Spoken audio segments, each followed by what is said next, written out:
Hello and welcome, Croeso. It's only live 86. How did we get to 86? Take it away, Leon. Bit louder, yeah, come on. Right, evening all. Gary Taylor, first off the mark tonight. Good to hear from you, Gary. Oi, oi. Hang on. Doesn't sound so loud, the keyboard. Hello, Marshall. Good to hear you. You've never been second before. Yes, you are very early, Marshall. Famous for your punctuality, and there you are, off the mark. Right, everyone hearing me okay? I think so, yeah, good. No prizes at first. Yes, there are, Gary. Right, hello, Andrew Whelan. Hello, everyone. Hello, Sherry Hess. We got so much stuff on tonight. I am so excited. Don't know how we're going to jam it all in. Are the Romans the real Welsh? Are you referring to the recent find? What's a Roman Emperor medallion doing in an Iron Age burial site in Britain? No, I am not, actually. I am, yeah, that's very interesting. So put some more up about that. I would like to know more about that. Thank you, Leon. Well played. We got Arnie stepping in. Actually, I can get production going so I can actually see the comments. And I haven't had a chance to sort everything out. Wow, it's been so busy this week. It's been absolutely crazy busy. And the reason is because everyone's been so fantastic. Right, so if you're new to the show, just so you know, this is a channel and a group of people. We're looking at the history that unfortunately is not taught in schools. Right, hang on, let's just turn it around a bit. Now we haven't got Leon on the shot, so I can talk to the camera a bit better. And there's this huge lag, so I move it, and like 5 minutes later I see what's happened. Anyway.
Alright, thanks for letting me know. Thank you. Hang on.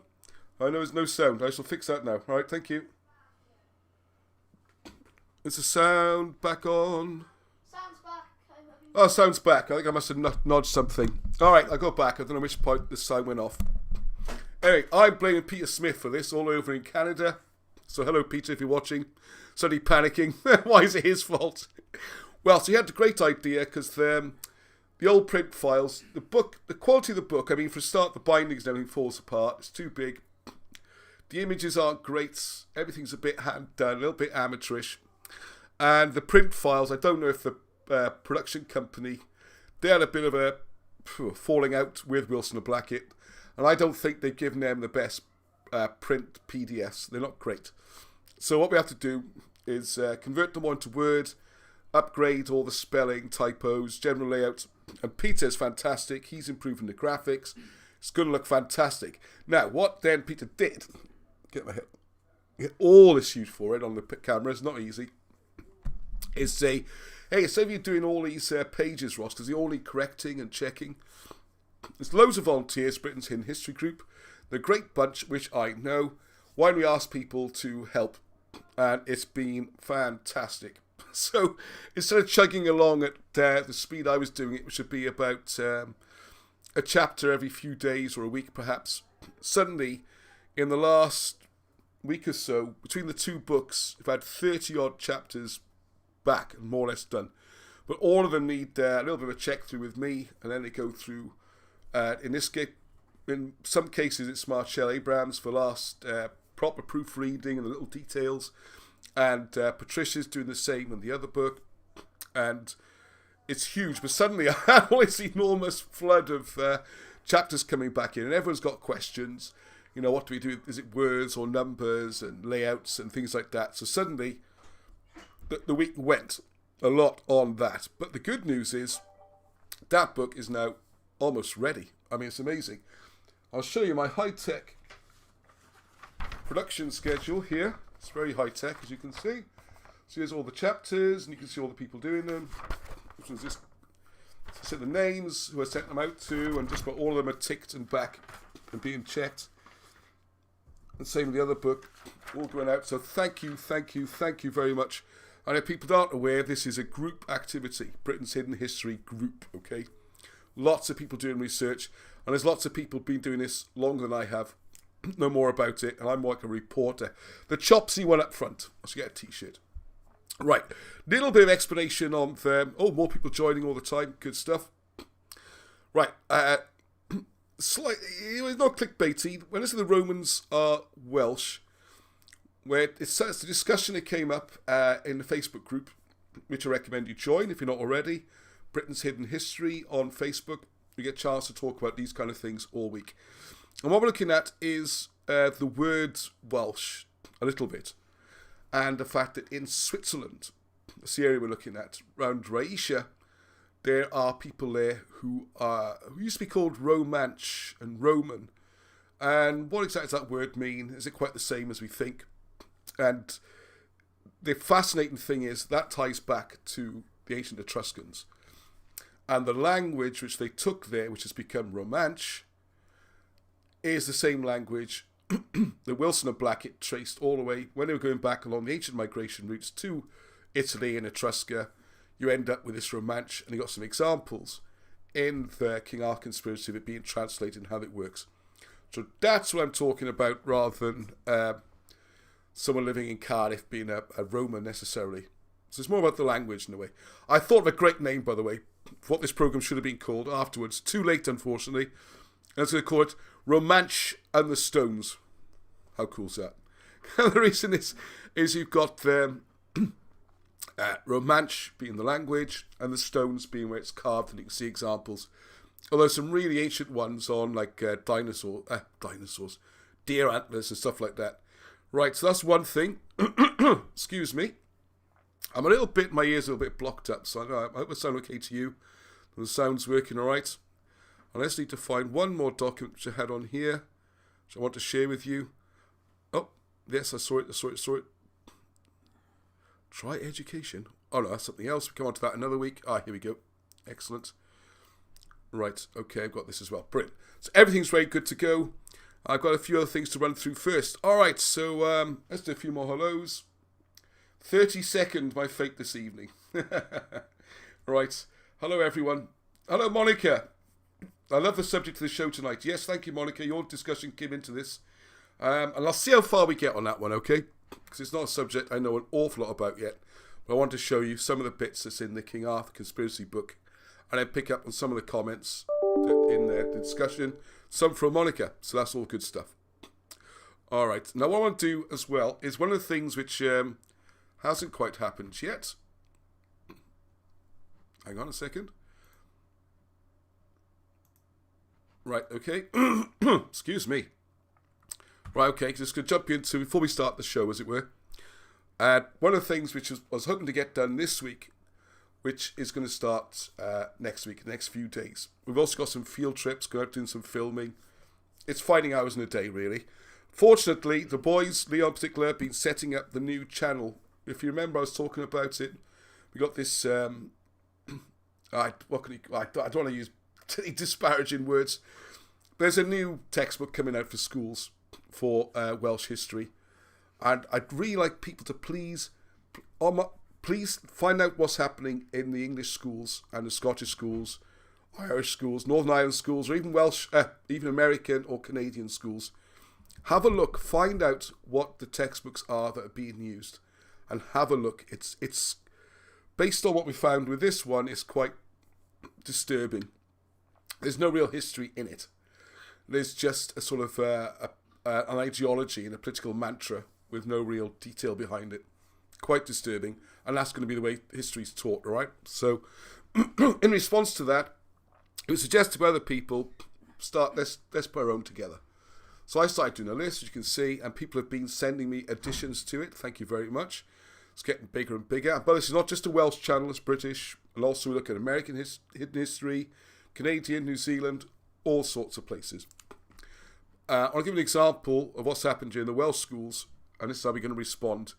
And that's to be a separate channel where I'm still looking for a name we're all happy with. I think we've got a name, but please feel free to suggest on the comments. They're going to be videos under 10 minutes, hopefully about 7 minutes is the aim, 5 minutes even, for primarily, it's not just children, we all want to learn these stories, okay, it's part of our culture, but for hundreds and hundreds of years, what we take as common knowledge, history stories that we've all been told about are not being passed on. There's going to be this huge disconnect, and I think it's very worrying. And I look at the Welsh side of it, it'll be the same England and Scotland, I'm sure. For example, I know, story of Dick Whittington turned thrice Dick Whittington, and he became the first Lord Mayor of London. All these kind of stories, most of which, if not all, are based on historical details. So you want the historical stories and the tales. I'll give you a nice idea, and it won't be in this order, this is just a chronological order, and the broad categories. So prehistory, looking at Zodiacs and stuff, so I'm going to come back to tonight with Hugh Evans. So anyway, by the way, there's a long way around to say thank you, Peter Smith. That suggestion to get everyone involved in the project has sped things up enormously. And as you know, I've got these notes and things here, folders of them, of books not yet published by Wilson and Blackett, unpublished work that we need to get out there. And now we've got this team in place, that's going to race along, okay? It's 6 months to Alan's 90th birthday, so I need to arrange something for that as well. Do it on faith, okay? Right, okay, so Zodiacs and stuff, and ancient history. Let's talk about migrations. Why is it not even mentioned? And then some of the old stories, early Christianity. There is a mention of the Romans, but they're a passing part of our history, okay? They're not the main focus, as is always presented in the history books. And I like to see the comments. I don't seem to have a producer at the moment. It will disappear. All right, I'll keep an eye on that. So then we got, all the early stuff. The Great Welsh Kings, Taithfalt, Tudrig, Myrig. I mean, heaven forbid we even mention King Arthur 1 and 2. They are in this. But not even the well-established ones, like Tudrig. We know where he's buried, you know his story, everything's fairly... as uncontroversial as anything could be in history. That's not even mentioned. I mean, I'd be fascinated to ask 1,000 people in South Wales of any age, not just school children, how much do you know about the Great Welsh Kings? And I'm thinking most have never even heard of them. So I find quite disturbing. All right, you can have a look for yourself there, pause it, have a look through. I'm happy to send this list out if anyone wants a copy. It's just a Word document at the moment. And I've started to make the 7-minute videos, so when this goes live, we've got plenty of material from day one, which should be this week. Okay, so I'm still open for ideas for names of the channel, alright? I was going to go with Bite Size, and thank you for the people who sent suggestions around that. I thought Hidden History, Bite Size, I thought they were good names. The problem is the BBC uses Bite Size as its general thing for all its videos. It get really confusing on the searches and stuff, so... That's already gone, unfortunately. Alright, all about burial mounds. All this stuff, and I'll be reading more about this. Oh, yeah. One thing, which I don't think I've got to hand at the moment, is a great book. I think it's from the 1930s, because it doesn't mention World War II. So, and that's it's an old school, Welsh schools textbook. I mean, there's some rubbish in there, but there's also some great stories I'd never heard of before, which are really good. Does anyone know with the English name Gough? Gouch, or GH, Goughh, Gough, where it comes from, and the story behind it. And there's these adventurers and the stories of Owen Tudor and people like that. Brilliant stuff, brilliant stuff. So all that needs to go in as well, okay?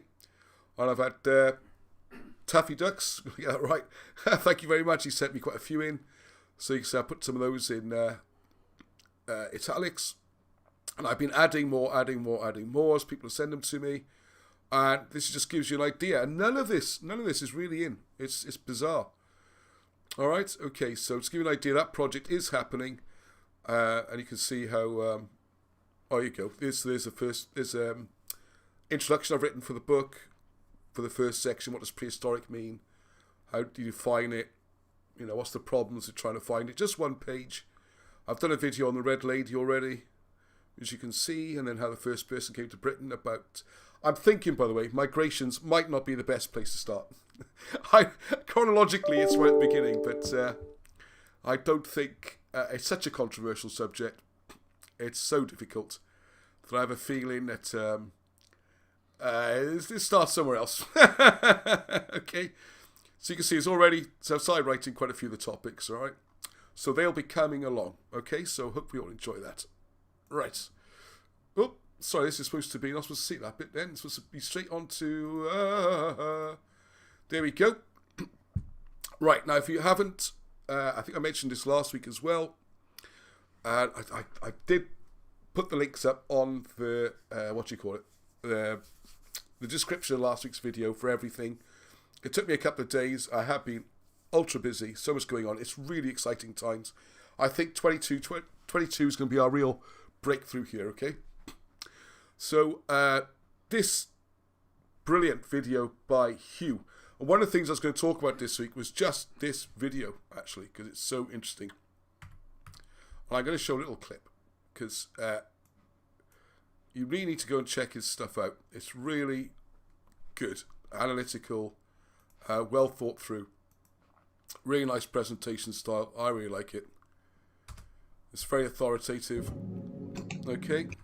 Over a period of time, I hope to shed some light on the history that had been passed down for thousands of years through the verbal tradition, which had sadly become lost at the advent of printing.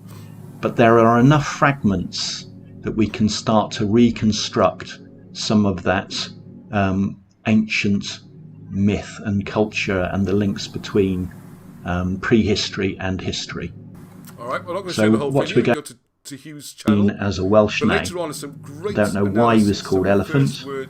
And over here we can see his name in I just love this bit. It ties in hieroglyphs, with, and this that I've done.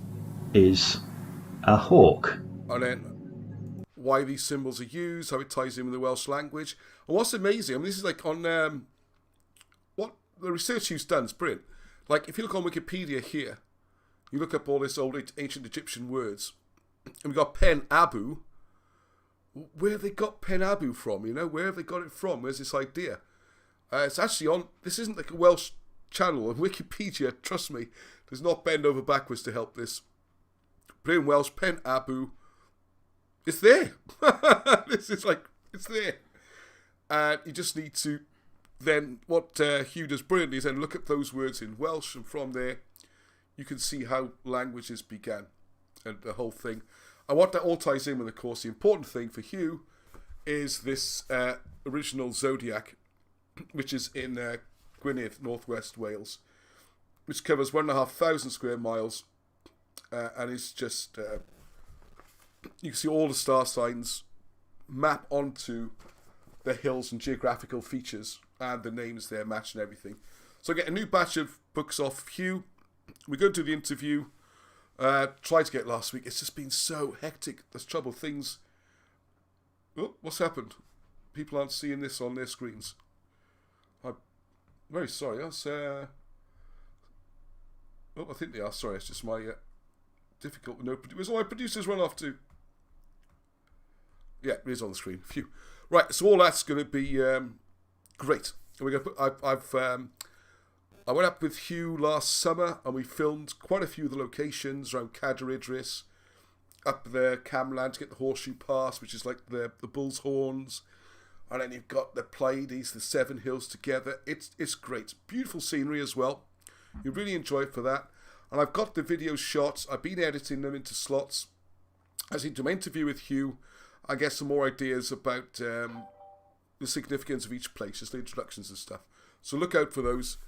So hopefully this week, although I am also doing a bit of site tours, doing some filming, looking at different places. Right. Oops, sorry, I'm not on that.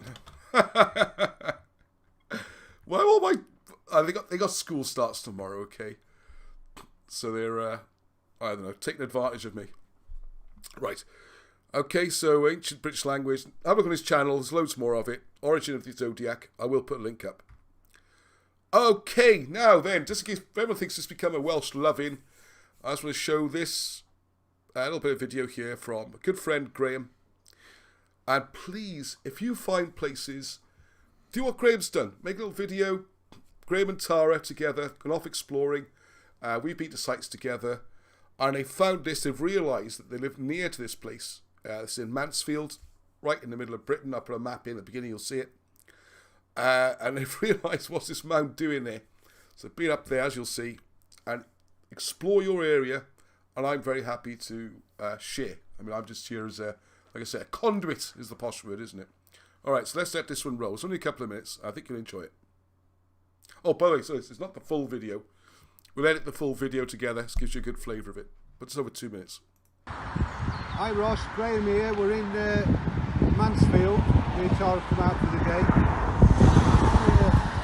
A burial mound called Hamilton Hill. We're not allowed up this burial mound. It's all private and shuttered off and from the farm there. So we'll see if we can find a way in. There's a map to show you where it is, in case you're not aware, right in the middle of England. Really don't want you going through this one. It's a barbed wire fence and then 2 wooden fences. Really difficult place to get into. And there's the burial mound, as we're going to go up now. Tara's just telling me the ley lines run north to east and south to west.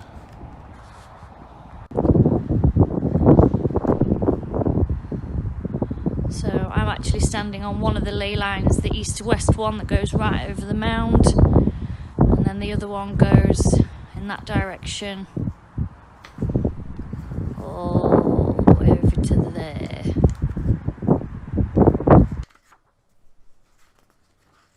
Show you again the other layer. As you can see, it kind of goes up here onto another layer. Come round the back.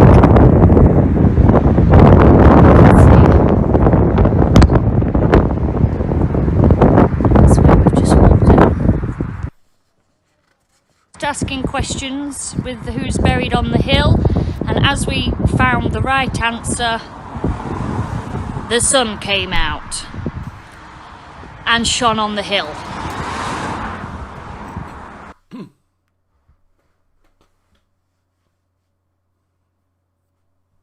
So there you go, fantastic stuff. And they've just done that on the camera phone, sent it in to me, and I'm delighted to be showing it, okay?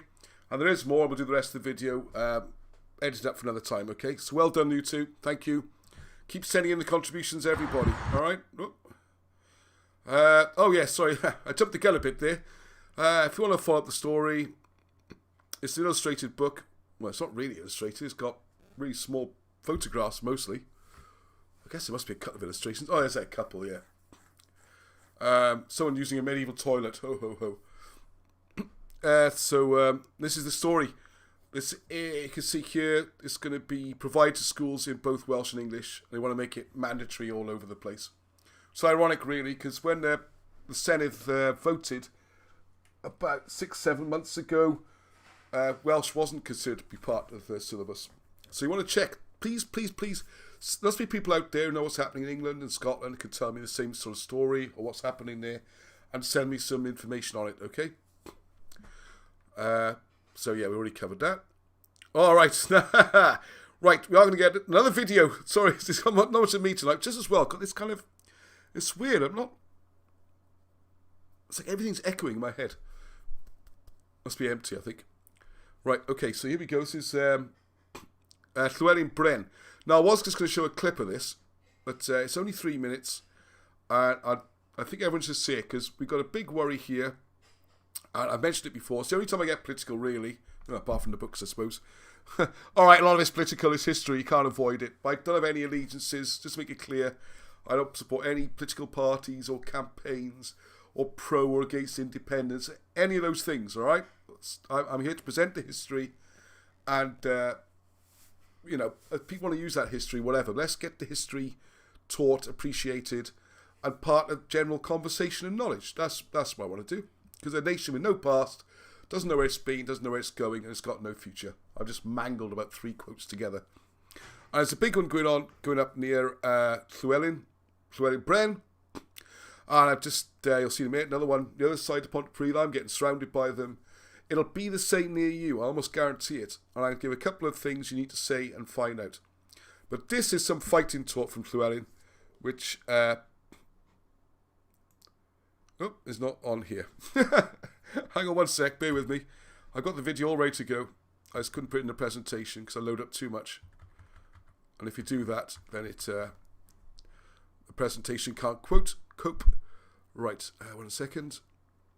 There, relax, Ross. Here we go.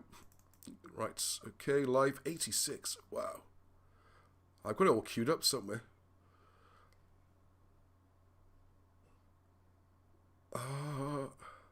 Yeah, it's already done. It's all queued up, ready to go. Alright, so please follow this. And also, if you're not familiar, it's a proper Welsh accent from where near I lived. I moved around a lot when I was little, including quite a lot of time spent in Mansfield, or near Mansfield in Chesterfield. So I don't have the proper Welsh accent, to my shame. But here we go. Hello, Shmai, Llywelyn Bren. I come to talk to you tonight about how Wales, the Cymru, has always been a coveted land. They have always come here to steal. First, the Roman, we've seen them off. Then the Saxon, we've seen them off too. Then the Norman invade the Saxon, and they become the Anglo-Normans. After 350 years, we eventually put a Welshman on the throne of England. Now, today, they come here in a so-called consultation period and tell you that they are going to put 250-metre tall wind farms on top of your mountains. They give you no formal choice to say no, to speak your opinions. You ask the local councillors, they say it's a Senedd matter. So if it's a Senedd matter, then I say to you, the Senedd, that you do not know how to conduct democracy, and therefore you should not be in the power that you are and the situation, because power corrupts. I say to Bute Energy that you come here to Wales to steal the air that is free, to justify an ecological project that is vastly flawed, and you expect us just to say yes. I am not against renewable energy. In fact, I thought we should have changed the vote before I was born. But you didn't. Your greed allowed you to carry on. So now, we are in a situation, I should have put that in the off dates, in a situation where they just tell us what they're going to do. Just like the Normans, just like the Saxon, just like the English. Though I think as many people in England will not agree with what they're doing here either. If you tolerate this, your children will be next. The Manic Preacher's got that off a song from someone who fought in the Spanish Civil War. The way they are going about this is almost with the maps and the drawings. It's like the propaganda machine of the Nazis. It's like the actions of the Nazis and the Senedd of the actions of the Soviet Republic. I am from Cymru. I am from Singene. Therefore, I will use my head, my vision, and I will say to you this, that they will put them up there and that company will probably fail. And if they do fail, there will be no one to pull them down because the council won't be able to afford it. And after it does fail, the council will declare it brown belt and they'll be able to build on it. That would be my vision. But whatever you think What's going on up there is wrong. We have proof of Druids. We can map the history of Wales from its entirety, from that mountain up there. Yet they want to put roads through it. 30 to 75 metre diameter concrete bases, 7 metres deep. And they'll say that you won't see them. You'll see them and you'll hear them. So I ask you as a people to stand once again, in any way you can, to harass your local politicians, to write to the Senedd. We will be putting up addresses on the website History Wales. But we cannot tolerate this. We are the Cymru. We are the people of Senedd. Balance and conversation is what is needed now. Because you come as predators. Nos da, Llywelyn Bren. What about you? I think that's just absolutely stunning. Stunning. It's like poetry. It's beautiful, and it's so true. We're in a crazy situation where Wales already produces double the renewable energy it consumes. So what is this about? I think Britain as a whole is pretty much there with renewable energy. I mean, I know the propaganda is on and on and on. It's something very strange is happening. I did the maths. I should have put it all up. But when you look at the net contribution of Britain to the world's supposed carbon issue, it's not even 1%. And Wales within that is not even 0.00%. So exactly whose benefit is this for, you know, and what's going to happen? And Llywelyn Bren made an excellent point I hadn't thought of before. In 20 years' time, and the usual scam, by the way, is that the company, and you've seen a video I put up a few weeks ago, courtesy of Danielle and Lloyd, thank you very much. And we need to speak, by the way, get the books sorted out, is that the company responsible will go bust. It's not really gone bust, right? It's just a technical thing. The same people will be running the new company, and they won't have lost any cash out of their pocket. But all those guarantees to clear up the area and get rid of everything, all those will have been null and void. And as you saw in the Cornwall video, what you get after these massive 200-metre rusting columns, the blades have to come off, they can't be recycled, they get landfilled. It's an abomination. It's an absolute abomination. And it's a scam. There's money being made, and it's nothing to do with the environment, right? Don't fall for that. Okay, so I really want you to think about that. Right, so well done, Llywelyn Bren. I'll put the link up. If you're on Facebook, History Wales is his group. History of Wales, I should know. It's very good. And here's another one. Check your local area, because I didn't even know about this. It's 3 kilometres from Pontypridd, and it's way down the planning stage. I didn't even know about it. It's not even 3 miles from my house. I love this picture, by the way. It's just like South Wales, isn't it? This vast, flat plain. I'd love to know where that is. It certainly isn't round hilly South Wales. I don't even know how you find out about these things. I don't know how you keep up to date. They just get sneaked through. And you'll find, like the one Llywelyn's talking about, it was a 1.5 week consultation, gone. And it is important for the History Channel, and it's not me diverting, because wherever you are, these hilltops and that are a crucial resource of evidence for history and clues and messages. Llywelyn Bren and his mates, they've been up there, fair play. They've been all over up the hills on St. Genny. They're finding the rocks. Go to his group, it's great, History of Wales. You'll see some of Britain's Hidden History group, and you can link from there. And I guess I should do more videos with Llywelyn, actually, during the week. I'll try. Because they're finding stones with what's called rock art. Who was it said something during the week was very good?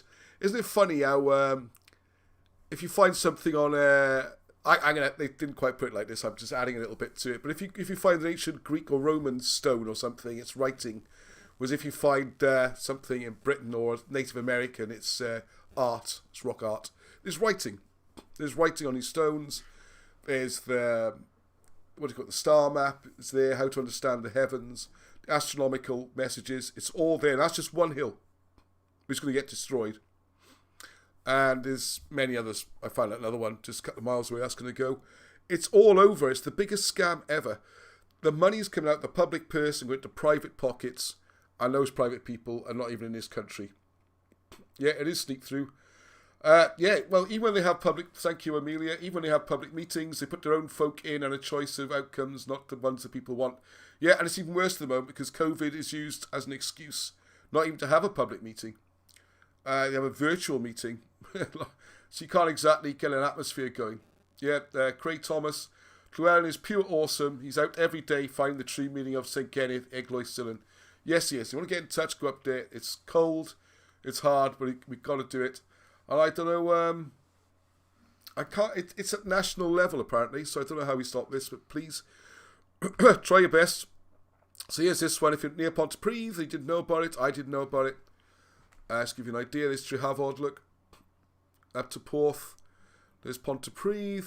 So this hill here is going to get destroyed, which I'm looking at it, I'm trying to get my bearings.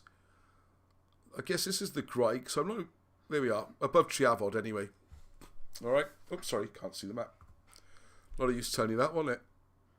Okay, so there's the Pennant Walters, a wind farm on Mynydd the Glyn. I'll go through that again. There's Trehafod, Pontypridd, so dominating this whole area. There's going to be this hill, so I guess that's the Graig coming up this way, I suppose. And there's the football pitches and stuff, so behind there. Alright, this is where I am, Tontig, just so you know. Pardon? It's not showing you again. Thank you, Steve. Well, why is it showing? Just you. Oh, all right. Third time lucky. Oh my God. I'm relying on a 10-year-old producer as I fall apart, or Arnie doing it. Oh, no. Third time. All right, here we go. So Pontypridd. There are Mynydd the Glyn, Trehafod. It's just above there, okay? Let's give you an idea as a name. Pennant Walters are doing it. It's called Mynydd the Glyn. All right, sorry. This is where the University of South Wales. Give you an idea, I live over here somewhere, so I'm going to be looking up at St. Kenneth that way. And Abertrydydd, where Llywelyn is. There's a big hill, that, by the way. It looks nearer than it is to walk. Another one that way. And I didn't know about either without following and keeping up. And we got to talk to each other. And as I've written here, one of the things, what you need to do is find who the people are. I'll put their email addresses up. They're very open. They'll ignore you, but they're very open. And the most important things are, we want a map showing the access roads, crane platforms, substations and cable routes. And also where they're getting the hardcore from to make the roads. Are there going to be any quarries opened in the area? Just keep banging on those questions. No one's got any excuse not to write an email or something to ask at least. All right? Okay, let's go to happier notes.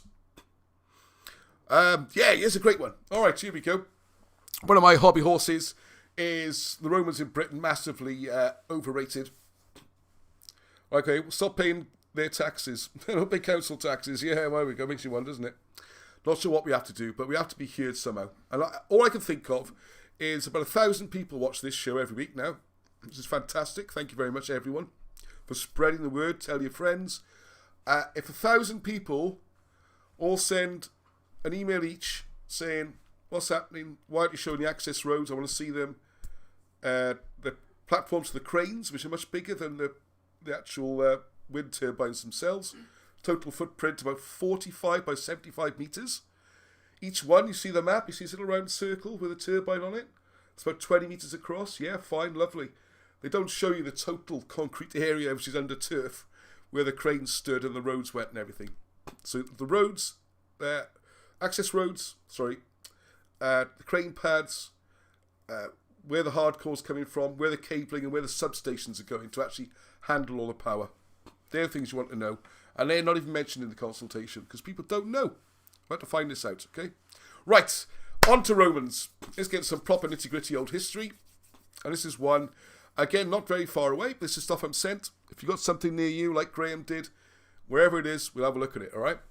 Right, Gethley Gair, that's what we say it, down south. Gethley Gair, southern pronunciation of this. And this is great, because this is supposed to be a Roman fort. So, it's bugged me for ages. How do they know it's Roman? How do they know it's Roman? Well, Dixie, see his name on there, Dixie Thomas, regular contributor. He knows that area very well. He's a local, and he's got some inside knowledge, and he spotted something which gives it away, okay? So let's just read a little bit of this. Is off the official website. I'll show you some of the websites in a minute to give you a flavour, okay? So the stone fort was not, this is interesting straight away, not the first military base at Geltligere. A large earthwork to the northwest was an earlier earth and timber fort, probably built at the time of the Roman conquest of Wales, AD 74 to 78. It was replaced by the smaller stone fort, and it's not on there, you'll see it in a minute, by one mid-second century anyway, after Trajan. I think it's 135, something like that. Alright, so let's pop that off a second. What I'm going to do, and I hold back this rather clever thing. Okay. Right, you can follow me on this now. Okay, so it's a good example, because we've done some of these in England as well. And so this is the funky map you get. Alright, which is this? Cov Line, which is official government. Oh God, I can never remember what this is. Royal ancient whatever.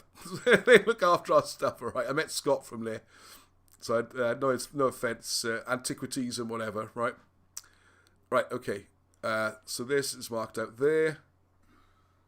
And as you zoom in, you can see it's a square, okay. And this is the point.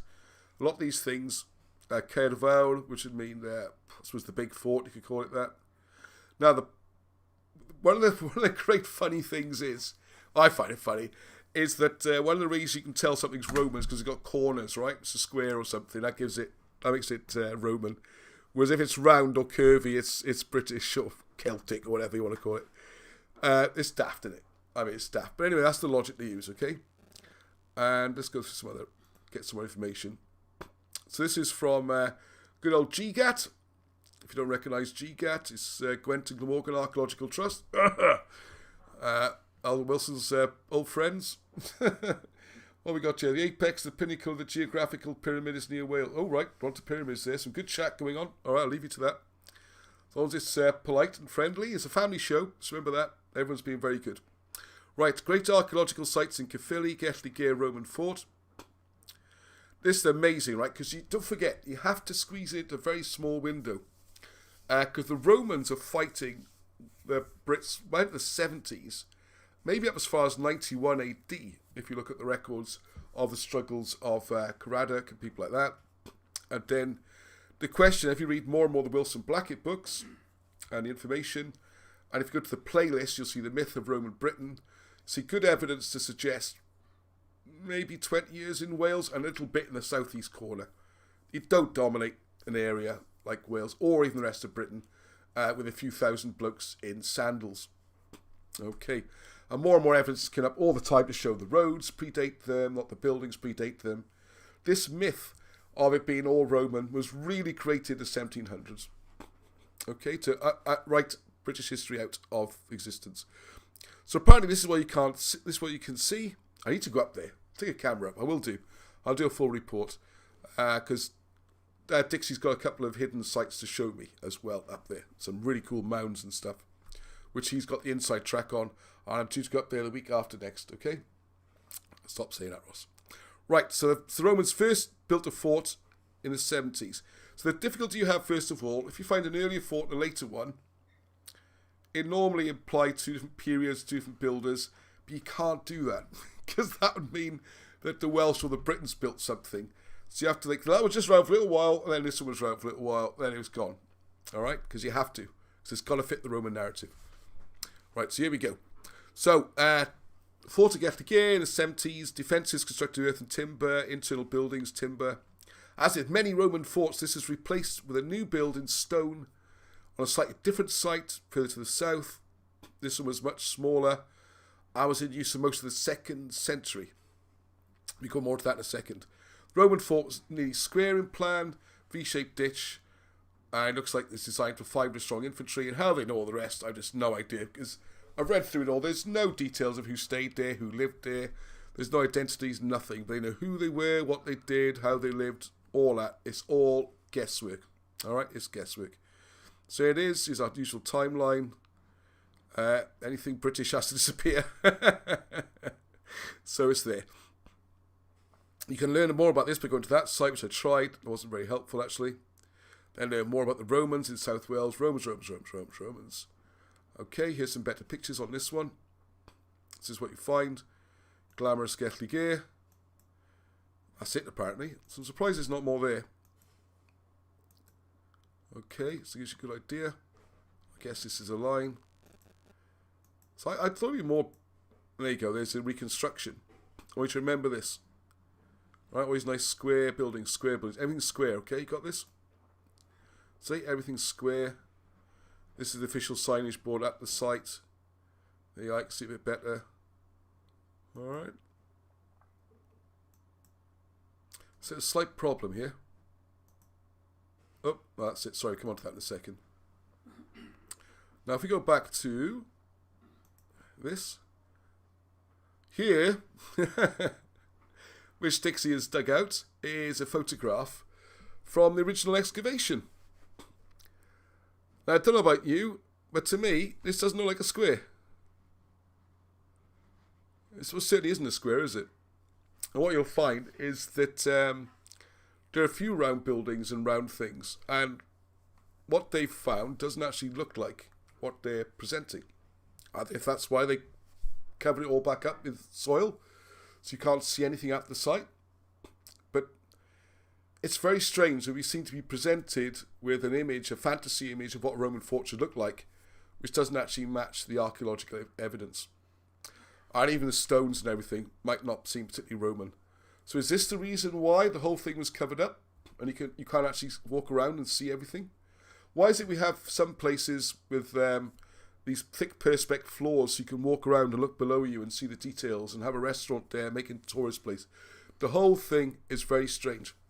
And one of the things that Dixie points out is you can tell it's the site. So if anyone says, no, this is another dig, this is something else, I don't know what. The church, St. Catu's Church here. He has worked out, he knows the area very well, spends a lot of time there. He can tell you exactly where that is. And this is where the Roman fort is supposed to be. So there you go. There's another weird one, isn't it? What is going on, eh? What is going on? And here's one of the mounds we're going to be looking at here. I'll tell you more of a story about that. Look at that. It's more or less in someone's back garden. And this is why we have to do more of the mapping. And Darren, you've really got to get down now, Darren Taylor. I'm calling you out.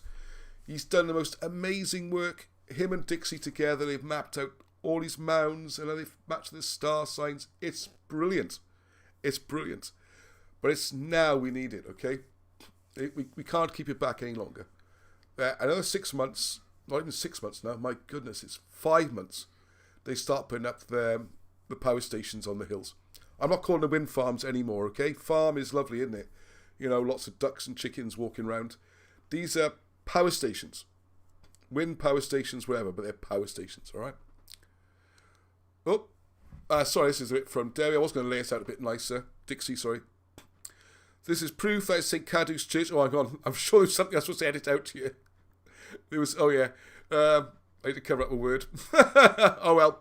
It's well said. Anyway, this is proof that is St. Catu's Church in the background. I got another photo of the cobbles on the front street that was used by the stone from the site. And directly across the road, they built a house from the stone as this as well. So they used those stones from the walls and everything, took them out, which I reckon are probably British anyway, rather than Roman. Anyway, that's another story. And I will do a longer video on this. So I know the council are hiding this stuff. The richest person there, Mr. Price, who owns Bryn Quarry, is destroying all the history, blasting and tipping all the waste there for the council. He spread thousands of tons of metal all over the place. I think these wind farms are destroying history. This money-grabbing beep have killed most of Gethley Gear's history. And you can see it's in the back, and there's the church, so no one can deny it's not a Roman fort. It's not. And Toyn Castell, which we talked about in another programme, where I've been with them once, but I didn't film it that time. So there you go. It's the kind of thing. Right, Monica, fantastic. Look at this. This is a big moment. Celebration, wunderbar. Sehr gut. Dankeschön. Monique hat ein Buch geschrieben. That's what my German for tonight. So, fair play to Monica. I haven't seen it yet, but taken their work from Wilson and Blackett and translated it into German to produce a book in Germany. It's taken a long time. How long was it, Monica? On the comments? A year and a half, probably. And it's painful. I know how much work goes into doing these books in the same language as their stuff is written in. To translate it as well, it's huge. So there you go, beautiful image on the front. I'm just going to jump to their website. Just to show you quickly, because it is very cool.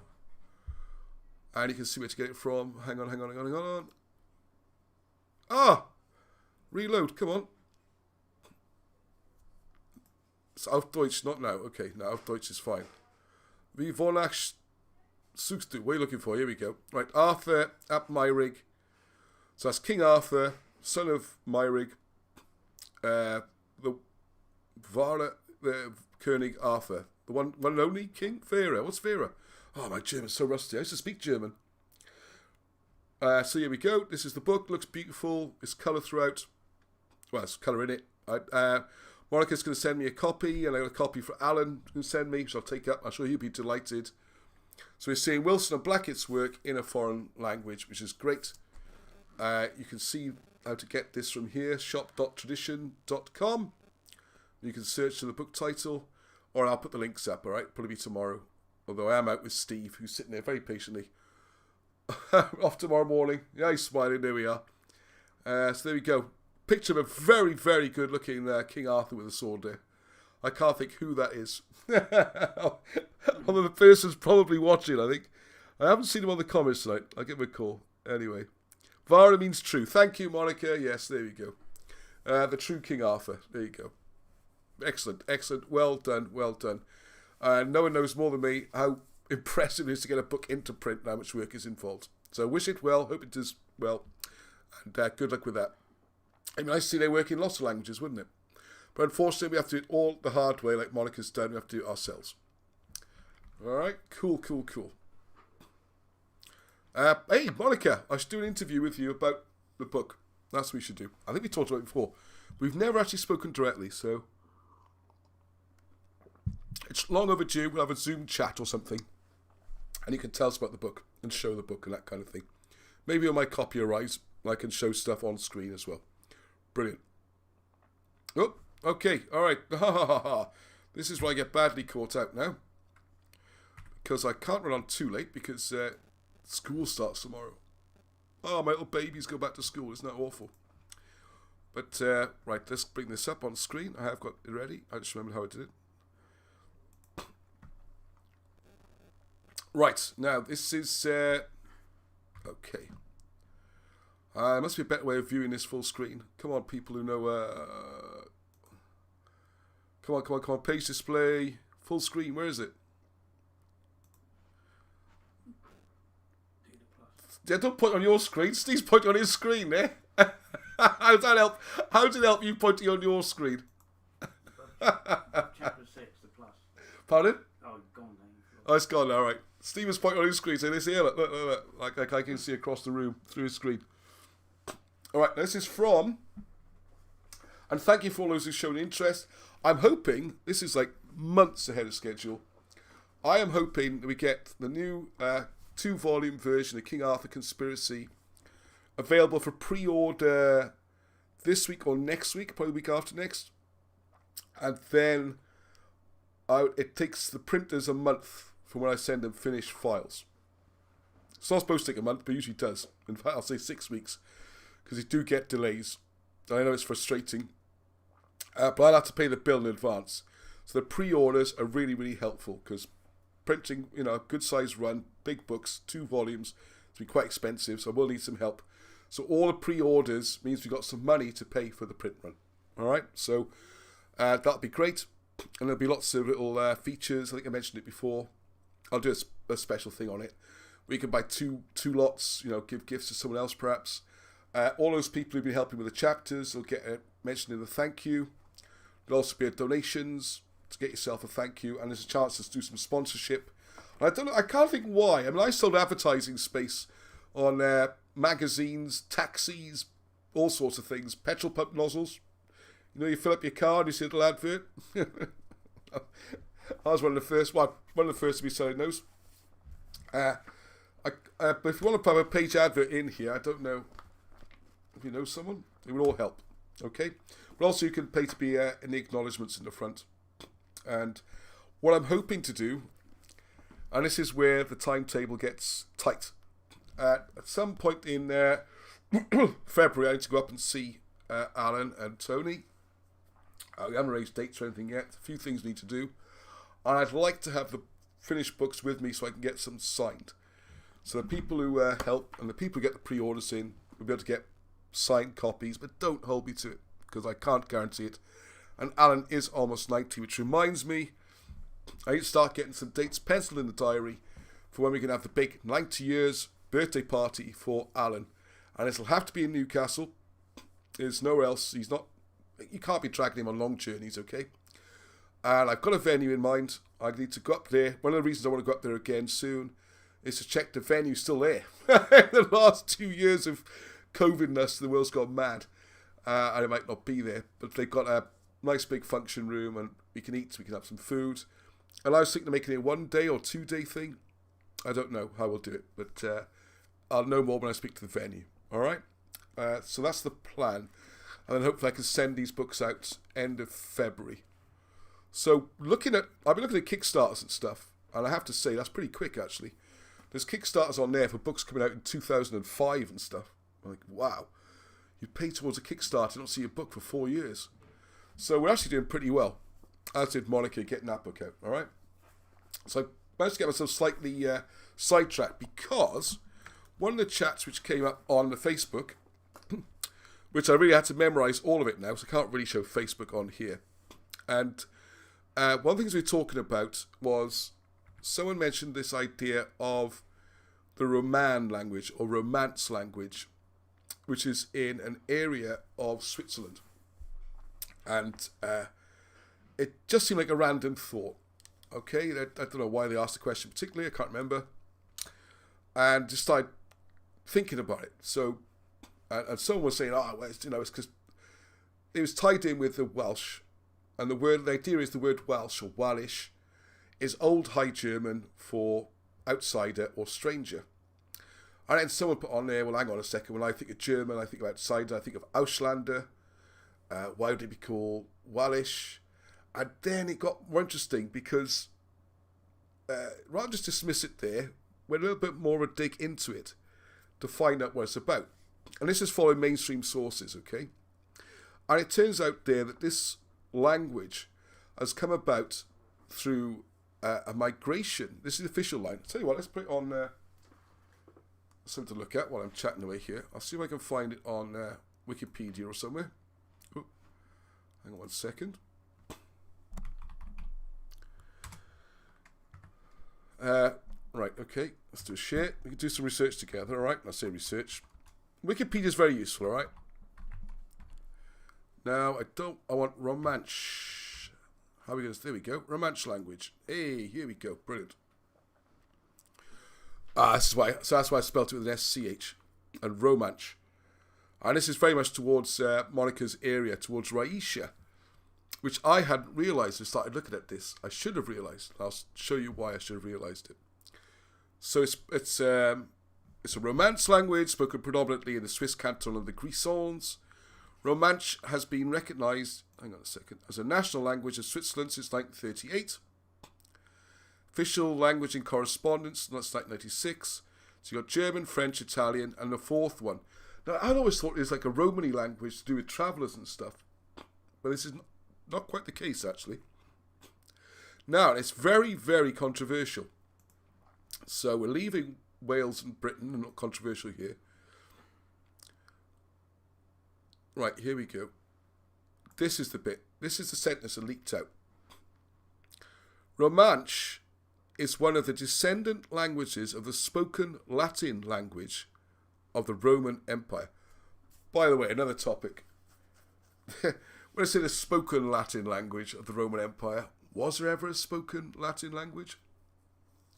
I don't know who would have spoken it. I've got this theory more and more, the more we look into all these kind of things, that Latin is far later. It's a written language. It's the language of academics and stuff. It might even be a medieval or Renaissance invention. I know that sounds absolutely crazy. If you haven't seen the whole background to it, and I'll do that another time. I think I have spoken about it a few times. And one of the things, when they talk about the stones they find in Britain, being a case of dog Latin, badly written Latin and stuff like this, actually it might be the Latin's badly written Britain. It's the other way around. It could well be that, all right? Okay, some comments on there. Monica, my German was most formal business. Useful for everyday conversation. Yeah, mine was kind of German. Business German. Right. Anyway. So what they're saying, look at this though. It's a Latin language of the Roman Empire. I hope you can see this. I don't know how to zoom in. Which by the 5th century AD replaced the Celtic, and this is what I'm interested in here, Rhaetic languages previously spoken. I don't know how they know all this, by the way. How they know languages got taken out and disappeared. There's quite a little handy little map there. Hang on, let's just open that up. It does make it a bit bigger, hopefully. Right, so this is the Rhaetic area we're looking at, okay? Here's the Etruscans. Oh, whoa! They've got a link to Lemnian. That's just freaked me out a bit, because, wow, Wilson and Blackett spotted this link back in the 80s, and I didn't realise it had been accepted anywhere. And what they talk about there is the Lemnos stone, the Lemnos stela. All this is in this book, by the way. Well, actually this bit, but how they worked it out is in the book, I should say. So that's, I'm guessing, is the Lemnos stela. Lemnian's got to be the same, I'd have thought. And this is the Etruscan area. Now, if you follow the British migration histories, this is why it's so important. You got this area here, Anatolia, and then you had the first migration. Troy would be in this area, supposedly. So the first migration has ended up with Aeneas coming to here, this area, setting up what later becomes Romans, and we got the Etruscans, okay? And then after 6 generations or so, we got Brutus. And actually, Marshall says he doesn't have to go in person, that they come to him, but either way, it doesn't really matter. There's a rendezvous by this Lemnos stela which commemorates the journey. And the migration it commemorates is not that one. It's the fact that they then go all the way to Britain with the remainder. So you had the original half of the people went to Italy here. And then after 6 generations, they came back and got the remainder. There's a few reasons why they might have left. And I think these people might be what's called the Llywyans. Luwians.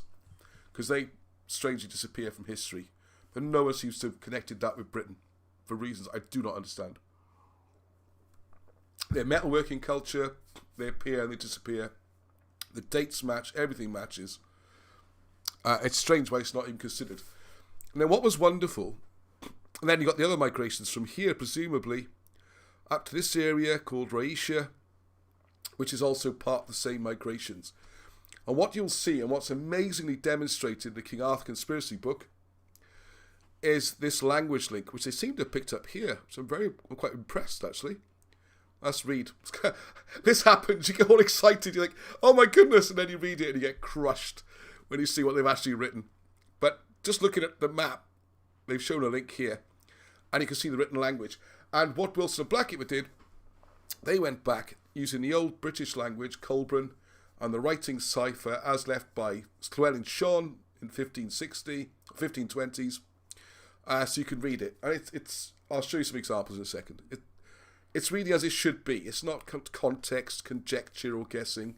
That symbol is this letter. That symbol is this letter. That symbol. You spell it out, all right? Or sometimes they're words, but anyway. So what we're looking at is Rhaetic. There we go. Look, German linguist Helmut Rix proposed in 1998. Not bad, mate. That's only 16 years after Alan Wilson. Along with Etruscan, was allowed... I have to show Alan Wilson this. I bet he doesn't know about this. Member of a language family he called Tyrrhenian. I think it's this C around here, isn't it? Which was possibly influenced by neighbouring Indo-European languages. Well, the influence is, if you look at it, they got a shared root. This is what von Bunsen, the 1840s. They all come from ancient Assyrian. So you got some languages going off becoming Sanskrit and all sorts of things. But they all get changed around by populations moving and invasions and immigrations and all that. And the place where it stayed purest was on the edge of Europe, i.e. Wales. And you can also see traces of it here with Etruscan, which no one can read, Raetian, which no one's supposed to read, the Lemnos Stela, which no one can read, except you can, once you make this link that he's showing, it ties in with Welsh and you can use the language and read it. So it's great. Let's see where they went with this. I have not read this before, okay? So we're going to learn this, have a look together. All right. Likewise, does not consider it Indo-European. Well, it's Assyrian, all right? So call out what you like. He suggests it is to be an Indo-European language with links to Illyrian and Celtic. Dread to think what they mean by Celtic. There is no... Hang on, what does he mean by Celtic? Does he mean British languages? Edward Lloyd. Here we are. There we are. I can't hold that and show. If you read the little pop-up, Edward Lloyd, 1707. He made a mistake. He saw the link between these languages and he said they're Celtic, even though the Celts were a tribe in the south of France. He assumed the language went one way. He didn't think for 1 second that the Britons' language came from the Middle East, and then it spread out into Brittany, which is still named after the Britons, and the language is called Breton, after the Britons. I mean, it's like, it could not be spelt out even easier. What have they done with it? There we go. So Raetic is closely related to Etruscan. Yes, it is. It is very closely related. You can read it. It reads using Welsh. They're all related. This is great. Anyway, like few lexical correspondences are documented. You can't read it. Due to the scanty number of Raetic and Lumnian texts, and possibly the early dates which the languages split. I think I've got a clue. Could develop from Etruscan from around 900 BC or even earlier. Well, I think that's unlikely because Troy wasn't till 650 BC, so it won't be before then. I suppose it could be, I suppose. But the general story is the story that the people of that area tell themselves in their history, which is relegated to myth and legend nonsense, is that they came there after the fall of Troy about 650 BC. So that's what they say, all right. You got some nonsense here. Main endings of male genitalicia, something. Right, all right, you got the comments go on. Someone give me a nudge if it's something rude or anything. I think everyone's having a good discussion about languages. It's good. I can see Monica getting involved, Marcel. Excellent. Good stuff. So when you watch the playbacks, be sure to keep your chat box open because there's good stuff on there, right? This is a group, not just about me. All right, so around 600 BC, the Arieti became isolated from the Etruscan area, probably by the Celts. Bloody Celts everywhere now. Nothing to do with the Celts. They're over in the south of France, all right? So anyway, right, it is clear the century leading up to Roman imperial times, the Raetians had at least come under Etruscan influence. You think? You don't think maybe they were Etruscans who'd migrated there? No? Blah, blah, blah. A northern variant of the Etruscan alphabet. They can see it's the same alphabet. We can read it. Alan Wilson and Black Academy publishing books 30 years showing how to read it. What's wrong with you people? Why won't you even look at it? So the Raeti are believed to be of Tuscan race, driven out by the Gauls, whatever that is. Right. Pliny's comment, which I'm very sceptical, is even an ancient writer anyway. Not necessarily reliable, yeah, I'd agree with that. Right, okay. Slight detour, but it's important because it shows how this works and why it's important, okay? So this is what they come up with here. Look at this. So they've made up, invented a term, and they've shown a tree, which we can actually use as well. This would be the old Assyrian, I suppose. And then you've got different branches. And added to this branch, you could have the purest form, all the way down here would be Cymraeg, or Welsh. All right, and presumably some other British languages. All right, okay. Romanshe language, where we started. All right. Right, the language gradually reached its current area over the centuries, being replaced in other areas by Alemannic, i.e. German, and Bavarian dialects. So the earliest writing dates the 10th or 11th century, apart from the stuff that's like 600 BC, just because you can't read it. Let me say it's not writing. Blah, blah, blah. All right, you can read the rest of this yourselves if you'd like to. Yeah, I suppose a little bit more. It's a Romance language. That means it's, well, what do they say it means? Evolved from Vulgar Latin. So this whole Latin thing is really, really vague because it seems... Where's it come from? Where did the language come from? Why do we start suddenly speaking this weird language? And isn't it more likely that the people there were speaking a language already And how this Latin got involved, it's one of the ones I really dig into. I think it's a myth. It could be a myth. I don't know yet. That's what I want to explore, okay? And I got all this stuff about their narrator or a Romanshe subgroup, all different bits of language, how it survives. All right, so I want to give you a background and its dialects and all that. You can read in much detail as you wish to, and the cantons and the Swiss system, all that kind of thing. It's good stuff. Right, what we're going to do is, for a start, we're going to zoom in a bit. This is right, because I can't imagine anyone can see that on a small screen. Come on, Ross, you can do this. Zoom. Don't point at your screen, Steve. How is that any useful to me? You point on your screen. Drag your thing down the bottom. Oh, drag what? Oh, no. What did you say? Drag the what? No, you've done it. You can see Steve now. He's on the camera, no, Steve. You're famous. I- You sound camera shy, but I've got you now. That'll do, won't it? Yeah. People can read that. Better. I just need to move me a little bit, I suppose. Oh, I can't now. Right, so this is if you read the book already, or you got the copy of the old book. By the way, there's a strange thing that happened. This book wasn't printed as long ago as I thought. I thought it's a bit older. I think about 7 years old or something. And what is it? It was hang on. I should know the year, shouldn't I? Think only the publisher. There was a fight with the first publishers, but there's supposed to have been about 3,000 of these. And I can hardly find any, or find anybody who's got one. And they are like hen's teeth. So, I'd love to know what happened to all those books. Yeah, alright, yeah, I don't think about things like that too much. This makes, 2005, sorry, there we go. So I guess, what's that? Oh no, this was 16 years, isn't it? 17 years. It's surprising. Anyway, okay, so as you can see on these old print files, the letters are just a bit bitty and everything's a bit low res, and things have moved on, I guess, since then, and we're going to do a much better job. And you should see what Peter's doing with the graphics. They're just so crisp. Gorgeous. So it's going to look better than the original. And a bit better grammar. And some of the little bits of, what do we call them, Wilsonisms, just, going to be straightened out a bit. Okay. So you can read this. I guess you can slowly scroll through. Right. To Alan Baron, the whole affair was laughable. There's no way a computer program... Oh yeah, what he's talking about there is a computer analysis to try and work out Etruscan. I mean, you can't do it like that. If you don't know the syntax, the word order, or vowels, consonants. So it gives details. There's 9,000 Etruscan tests wait to be read. And I've read loads of them. This isn't the bit I want. I've got to do a lot of scrolling to get there. Come on, drag it. Whoop. Right, so here we go. Give you some examples, sort of thing we're talking about, okay? Right, early attempt at tomb inscriptions. So among the first was attempted was single 3-letter inscriptions to the tomb of Orcus. There's another thing we're going to do is get better pictures of these things. Now, if you are in Italy, I've got some family in Italy, who will not be watching this, unfortunately.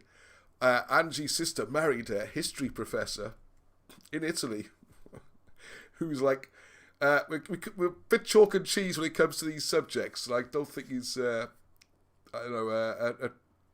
Firenze history professor who specialises in Renaissance Italian art and stuff. Thinks us lot are all bonkers, He quite likes the mainstream story as it is, with all-powerful conquering Romans and nothing to be messed with, okay? So, but we shall try. So I'm sure he's got access rights to things that us mere mortals could never get near. What I can do is show the places then. So what they do, just go through lots of examples where you see there, you feed the letters through the Colburn cipher. Oh, wow, what's weird there? Look at that, the letters are, do you see that? The letters are scrolling around. That was weird. Wow, I didn't know you could do that. Right, what I want to show you is actually what it looks like. That's what you want to see, is what Etruscan looks like. There's one of the things. You can see some letters on there. There's arrows and zigzaggies. If you know Colburn, that's the kind of thing. And by the way, John Griffiths is doing absolutely astounding work on translating more Colburn. There was another example I was going to put in this week's show. It's just so big, it's popped my brain. So next week, come back, because I'm gonna give a clue now. Fair play. If you've gone through, oh my goodness, it's 9:20.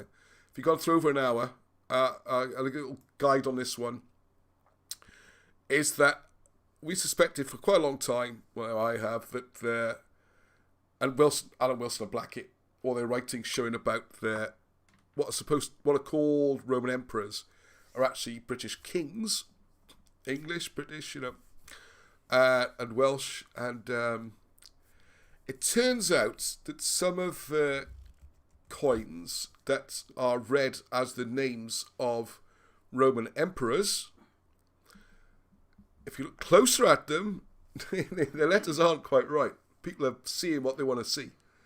If you look at it properly, it doesn't. It's like a visual, very clever pun. And what they really do is spell out sentences in Colburn. What sentences? They describe the rule of these people and what they did, and it's just a game changer to my mind. The whole Roman myth, we're already showing it from different angles, but this is hard evidence just blowing out the water. It's a scam. Maybe we'll do next week a whole God, I just got no time to do everything. This is the one I'd really like to concentrate on. If I had a few weeks just to myself, nothing else to do, it's piece together the whole how and when the whole Roman Britain scam was put together. By who? Fomenko gives a lot of clues. You got there coming in the other direction of Wilson and Blackett. Got physical evidence, stuff we've been doing, talking to other people. When you start joining all that together, you can start to see why, when, how, motivation, the method. It's all there. It's all there to show that this whole Roman thing might be a complete invention. And I would suggest invented 16th century, not that long ago. But what I have to do is tie that in. I'm doing a bit of research. What I'm going to have to do, really, I need more projects, is reading, trying to read more old. You can help me on this, actually. I need help. Come on, let's do a team effort. Look at some more of the old books. Because what worries me, where the slight hole in the floor so far, is when you look at things like Cambria Triumphant, 1661. How much do they talk about the Romans? And can we find any history books from the 1415s? Because they do reference Caesars. But are they referencing these British kings? Or are they referencing Romans? This is the kind of thing we need to look at. And find out when is it we start to see it properly happening in history. I know people are going to say, oh, hang on, this Roman stuff's very ancient. No, it's not. It's not. The earliest copies of things like Caesar's Gallic Wars are about 1540, something like that. There's no ancient copies. There's no ancient fragments of texts. There's one piece of Tacitus. It's supposed to go back to 900 AD. And I've got an academic who's a real bookworm on this, and he's defending his corner. He's going to find me the references to that one piece. Apart from that, everything dates in the 1500s. Even if the Tacitus is right, by the way, if that 900, it's still almost 1,000 years after the events he's describing. Whereas the Welsh history and the British history, some of it might be 900s, describing what happened in the 600s, 200 or 300 years. And you go back to people like Gildas, which is more or less contemporary. Well, it is contemporary. Something's not right here, because we got provenance and we got physical evidence on the British side. You can see the stones, you can see the graves, you can see the places. There's a dearth of evidence in Italy. As my brother-in-law sometimes jokes with his colleagues, if the Romans did so much all around the world and there's all this stuff being found everywhere, why do they do so little in Italy? Why do they not find more stuff? I'm not. Fomenko says Rome was a fishing village in the medieval times, and all those buildings have been built since, and a lot of good evidence to support it. Coming from a different angle, I think we can prove it a different way. So there we are. Watch this space. Okay, that's going to be Cat Amongst the Pigeons time, and another book needs doing. All right. So Yeah, Monica agrees. Oh, thank you, Monica. I'm not sure with what, as we got a lag, but good to hear it. Right, okay, so here's an idea to give it. This gives you an idea what Etruscan looks like. So what you see, what Wilson and Black have done is seems to be backwards quite a lot of the time. See that little symbol there? Is this big enough, Steve, on your screen? Yep. So for some reason it seems backwards. Don't know why that should be. But then all you do is you get your cipher out, which is in the book. I'm sure you've seen it before. It's basically the symbol with a letter below it. And one of the things you need to bear in mind is le. It's got a vowel attached. It's not just l. It's le, fe. Which is why people have the mistake of thinking there's no vowels in things like hieroglyphs. And I bet there's vowels in ancient Hebrew, but that's another topic. And cuneiform, which is another load of nonsense, but there you go. That's like, oh, it's so big. Every time you do something in this, it just gets bigger and bigger and bigger. There's more things. So anyway, so you can look at this. Here's your symbols. Think that means nothing. Maybe it's one word. But then you can, these become words. All right. I can just read it. Outwards, me, full of weeds. And what I want to talk about just very briefly is am I going to get the 6 steps right? I doubt it. Well, the principle. I'm more principle. I try to learn more details. Is the way in which Wilson and Blackett approach ancient documents and ancient texts is you read it literally verbatim, letter by letter by letter, word by word by word.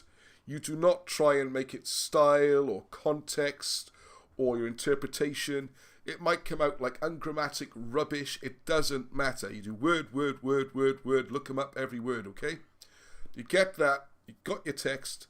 And then you try and work out what it means. And the funny thing is, even sometimes you start off with what looks like a random jumbly sentence. It doesn't make any sense. And you think, oh, I bet they mean this. No. Don't touch it. Do the whole passage and then look. And you kind of get a rhythm and you read it. And you start to read these things. There's a wonderful, there's a couple of legends in here. One is Arir, which is not Eri, the eagle, or Snowdonia. It's Arir, which refers to the other place, the voyage to America, written before Christopher Columbus made his journey. That's, make a note. Arir for next week. We'll do a video or something about it. It's just beautiful. Beautiful. A literal translation, and it's wonderful. But if you look at any one sentence, grammatically you think, ugh. But this is like trying to read Chaucer or something, you know, it's archaic.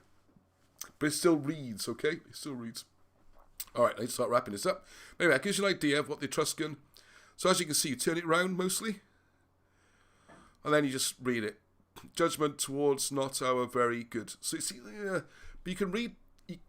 It's a bit like Welsh, you know, the Yoda syntax. Like a Welsh person doesn't say, you are a good boy. They say, there's a good boy, you are. So you have to allow for the syntax. But that's all. It's not that difficult.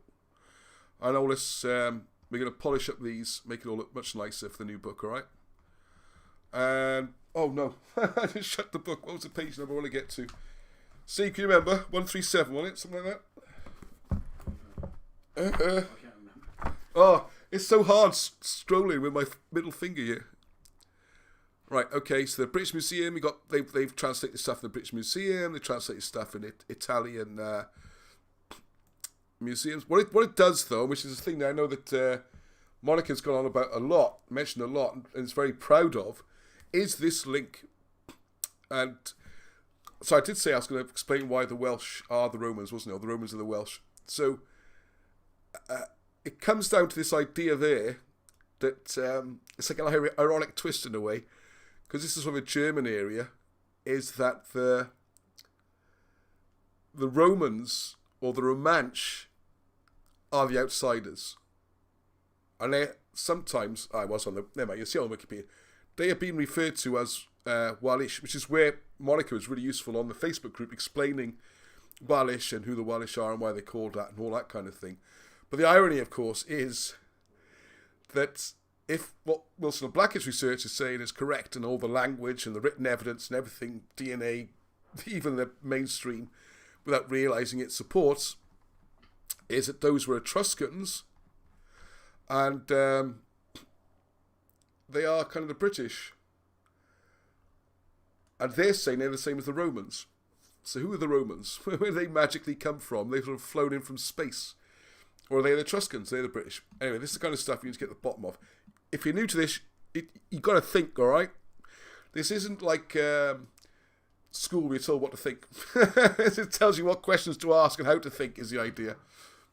That's one of the great chats I had with Alan Wilson. You'll see it on their Alan Wilson Talks playlist. A couple of things. One was, what's education for? Why do you go to school? And he said, what you should be going to school is learning how to learn, how to ask questions, how to interrogate information. And I had said this problem on my own children. They've been taught a version of history that we don't think is correct. In fact, we know a lot of it's nonsense. Some of it we suspect.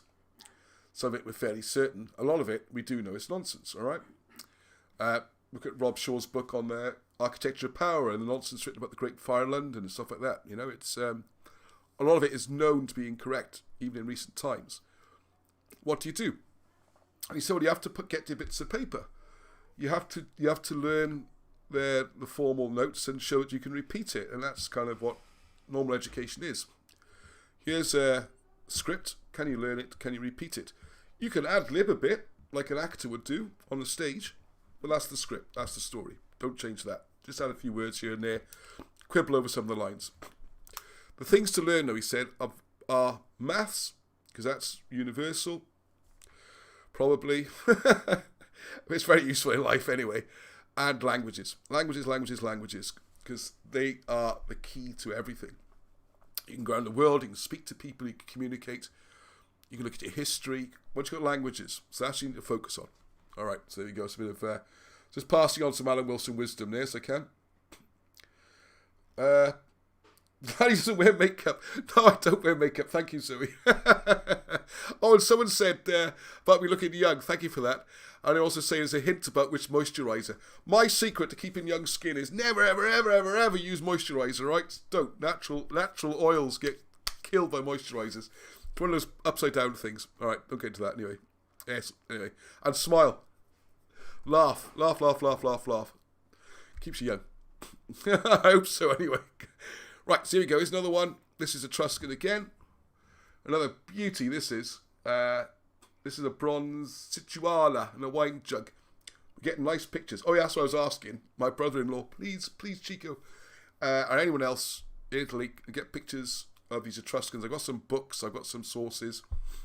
Got the internet. We'll try and get good pictures, okay? So again, you can read it. You can translate letters. B-A-D, bad is boats.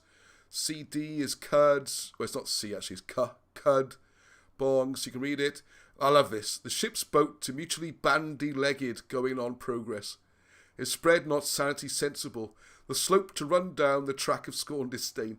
You can imagine this describing being a sailor, and you get bandy-legged. And don't drink too much. I guess if you drink too much. A lot of these are very funny. And they're on wine jugs and bowls and things like that. They are funny. They're about things that can happen to you. There's one I strolled through a bit quickly. If you drink too much, you get a big belly, and if you drink the whole jar, be careful you don't fall over afterwards. They are very good. And there's not guessing here. This is looking up in dictionary and words. It's I don't know if anyone could tell me why this won't get accepted. It's bizarre, isn't it? To me, it's just genius. It mind-blowing. It's like when I first saw what they did with Egyptian hieroglyphs. I was like, it directly works. You can do it. I just knew I just had to get that out there as a book. So I my plan was to do a separate book about Etruscan, a separate book about something about Colburn, actually, and something about this Raetian, how it ties in Raetian or Romance languages. And then thought, well, actually, this we can do that. We can do that by this becomes 2 volumes because all this is in the first half, and the American stuff's in the second half. So it works really well. And also, what I'd like to do, I take a little bit of a liberty, is I'm going to add some appendixes at the back of each volume, so we can talk a little bit more about this and put the ciphers in and that kind of stuff. Yes, I'm Etruscan in the British Museum, so that's my next visit. And there's a translation. Gliding towards what is pervading, not stained, a cry to be what is clear. He from outward appearance assiduous, in flight he to join with tranquillity. He yearns out from with a hood or shroud, yea, it is so, the blow, the oath, outwards extremely yoked together, a parting from, gliding together. And this tells us about this a funeral, where their bodies being wrapped and off sailing off into their voyage. It's just great. I don't know how I can get more of it across how great it is. And this is the bit. This is the. Oh no! I was jammed. No, don't jam there. What's happened? So and so. What's happened? Oh, there we go. Phew. This is why the title of the thing. I'm going to change the caption card as well. Romanshe and the Stone. You know the old Michael Douglas film with. Oh, go on then, Catherine. Forgot her name. I love those films. That's a crap Foss, the first one. Foss di Stabio. Sorry, it's not funny. We're talking history. We're very adult and mature here, okay? It does say crap, doesn't it? So, Romanshe and the Stones, because it's only got no writing from Etruscan. It's just bizarre. You've got these stones in writing on them. I mean, how old or new do you think they are? So thank goodness we had Alan Wilson around. Because this is very much him, really. I always, Baron's a very important part of this. But a lot of this, Alan Wilson worked out while he was working in Italy. Before he met Alan, before he met Tony, I'd have thought. When he had his job as shipyard designer. Alright, so you got this writing. And you can read it, isn't it great? You can read it. And you can, I can't go through all, I guess we're getting late now. Oh my goodness, 25 to 10. I'm so sorry, people. I have to call it a day in a minute. I just love this. I just don't know how I can make more of a fuss about how important this is. That's why I wanted to show a little bit of that Wikipedia, which is actually more interesting than I thought it was going to be. I didn't have time to prepare it, but they're guessing, they're pulling at things. Who are these people and where do they come from? There's all these theories, and it's like, we got the answers here. We have the answers. Oh no, what have I done? Right, okay. I'm trying to get it to scroll down. This thing keeps coming up. Oh, okay. Oh, it's done pages. No, I didn't want that either. There's a bit of text I want to read out. Because there's a bit of text just after the deers, which talks about the bit I really want to show. Right, finally, here it is. The deer horns. So, if you remember what we read, right, this work was done, and I've got notes to go way back to the 80s, so way before any of that, and I'm pretty sure Wilson Black have not seen that stuff I showed you. The 1998 theory about the people moving around and rations, Etruscans. Go back and watch it again if you like. Try and remember it all. So Wilson Black were doing this way, way, way before, and he can read the stuff. So this is the bit I want to get to. The Etruscans colonised part of what is now Switzerland, and their language survived there, known as Romanshe. Very few inscriptions are known. 2 deer's horns inscribed with short Romanshe texts arrive in Switzerland, and these texts are exhibited below.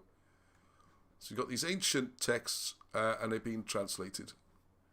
Without lamentation, frozen solid, the prince cries out to the ruler. They're beautiful.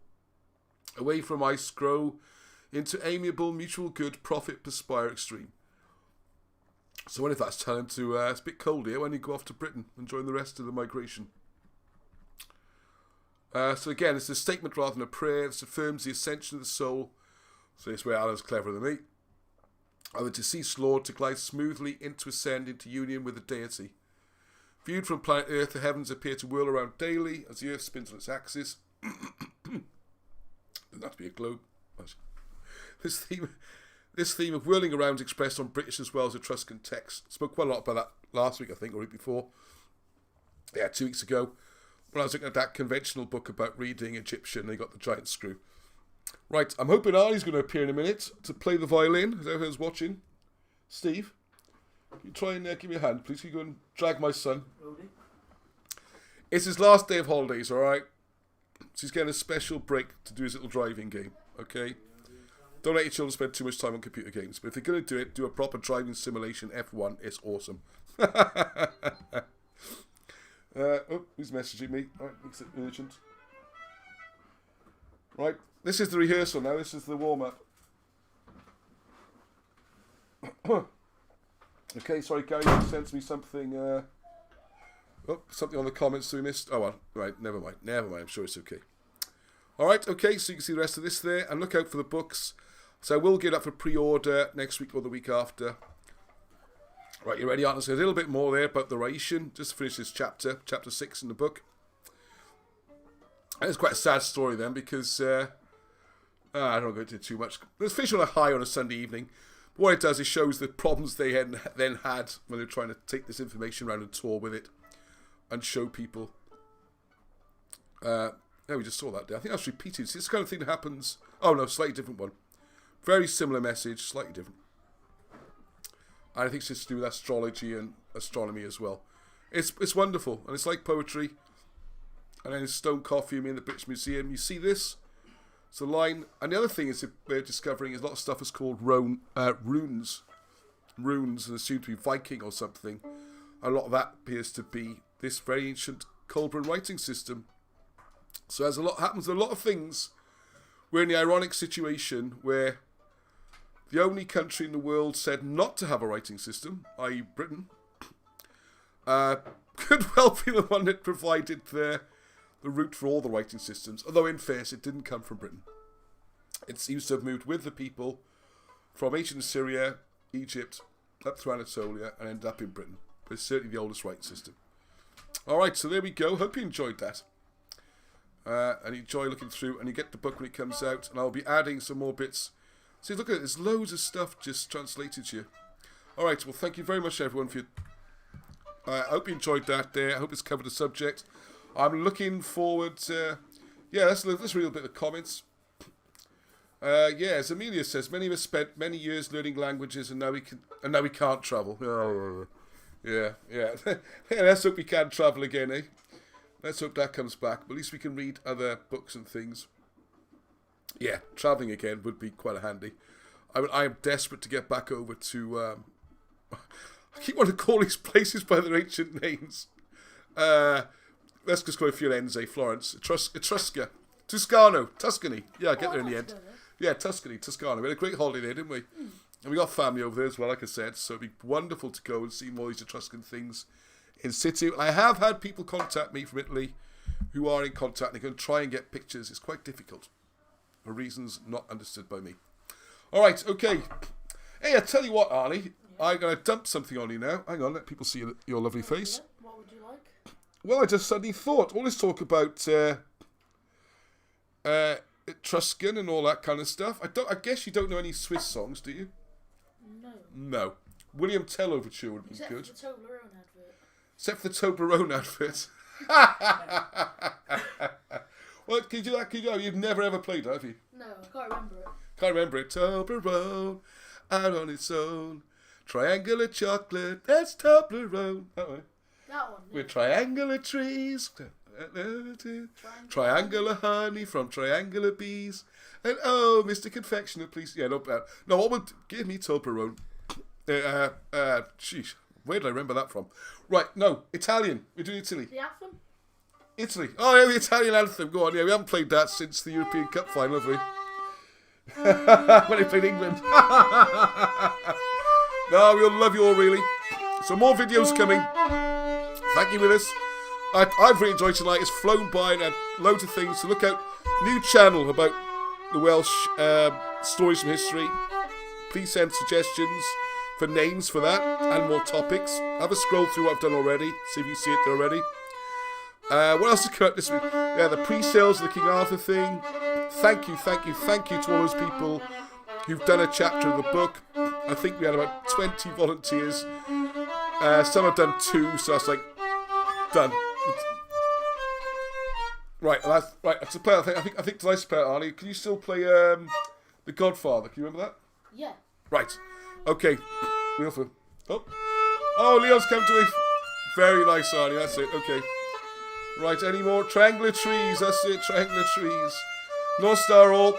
Hope you enjoyed that. Yes, thank you, Hugh. We have to catch up this week, Hugh. I don't know how we're going to do it.